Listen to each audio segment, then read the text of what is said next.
Hello বন্ধুরা, ধরো আপনাকে কেউ হোয়াটসঅ্যাপে একটা মেসেজ পাঠিয়ে দিল, ভুলবশত একটা মেসেজ পাঠিয়ে দিয়েছে এবং সেই মেসেজটা সে সঙ্গে সঙ্গে আবার ডিলিটও করে দিয়েছে। এরকম দিস মেসেজ ডিলিটেড, তাহলে ও ওখান থেকে মেসেজটা ডিলিট করে দিয়েছে। এই মেসেজটা কী পাঠিয়েছিল আপনি যদি দেখতে চান, তার জন্য আমাদের কোনো থার্ড পার্টি অ্যাপ ব্যবহার করতে হবে না, এই মোবাইলের সেটিংয়ের মধ্যেই সেইটি আসে। কী করতে হবে তার জন্য আমাদেরকে আমি দেখে দিচ্ছি। এখানে যাবেন, মোবাইল যে সেটিংটা আছে এই সেটিংটা ওপেন করবেন। সেটিংটা ওপেন করার পরে এখানে দেখে নেবেন নোটিফিকেশানে, যে নোটিফিকেশানে চলে যাবেন, দিয়ে দেখতে পাবেন অ্যাডভান্স সেটিং। আমার অ্যাডভান্স সেটিং আসছে, আরও অন্য কোনো মোবাইলে মোর অপশান আসবে, মোর সেটিং আসবে। দিয়ে অ্যাডভান্স সেটিংয়ে ক্লিক করবেন, আমাদের মোর আসে, মোর সেটিংয়ে ক্লিক করবেন।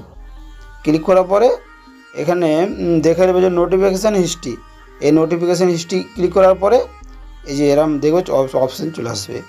ধরো এখানে আমরা যে হোয়াটসঅ্যাপ থেকে পাঠিয়েছি, এই হোয়াটসঅ্যাপে যাবে, এই হোয়াটসঅ্যাপটা ক্লিক করলেই দেখতে পাচ্ছেন এই যে আমাকে পাঠিয়েছিল আমার ওরাঙ্গ সর্দার, এই নামটা পাঠিয়েছিল এবং ডিলিট করে দিয়েছে।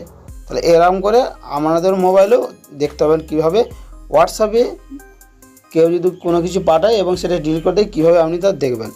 তাহলে এরকম নতুন নতুন ভিডিও পেতে আমার চ্যানেলটা সাবস্ক্রাইব করে দেবেন এবং ভিডিওটা ভালো লাগে লাইক শেয়ার কমেন্ট করে দেবেন এবং ফেসবুক থেকে দেখলে চ্যানেলটা ফলো করে দেবেন।